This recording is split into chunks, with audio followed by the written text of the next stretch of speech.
Écoutez, ce qu'on va remarquer, c'est que, quelle que soit la typologie d'officine, on a eu certes une augmentation de chiffre d'affaires et une augmentation de marge, mais tout ça a été absorbé par les frais généraux, que les officines de plus d'1,8 million s'en sortent mieux que les autres.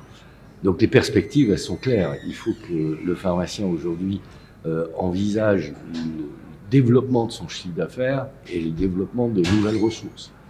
Et ces nouvelles ressources, on entend évidemment par nouvelles ressources tous les développements en matière de services auprès des patients ou des consommateurs.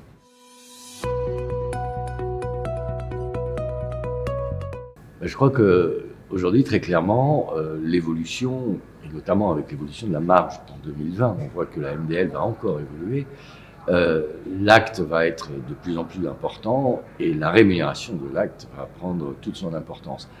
Je crois que les pharmaciens ont besoin d'investir le champ de l'acteur de santé. L'acteur de santé de premier recours, l'acteur de santé, de premier acteur de santé dans un système en évolution, mais aussi l'acteur de soins. C'est pas tout à fait la même chose. Et je crois que c'est indispensable aujourd'hui de développer les honoraires au-delà de l'aspect commercial, au-delà de toute la marge commerciale sur l'OTC qui est stagnante, la parapharmacie très concurrencée, le générique qui va être de moins en moins rémunérateur. Et je pense que c'est dans cet axe-là que le pharmacien doit chercher des relais de croissance.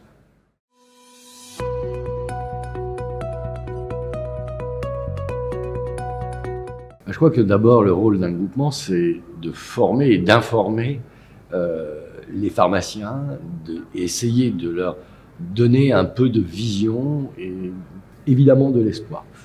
Mais ce qui compte avant tout pour nous, c'est bien sûr de les aider à mieux acheter, mais on le voit que ça ne suffit plus, et aujourd'hui, de les aider à s'investir dans les nouvelles missions, de les accompagner, de simplifier, de leur faire gagner du temps au niveau de la gestion de leur entreprise, pour pouvoir dégager suffisamment de temps et d'énergie au service du patient, du client et de la recherche de nouveaux consommateurs.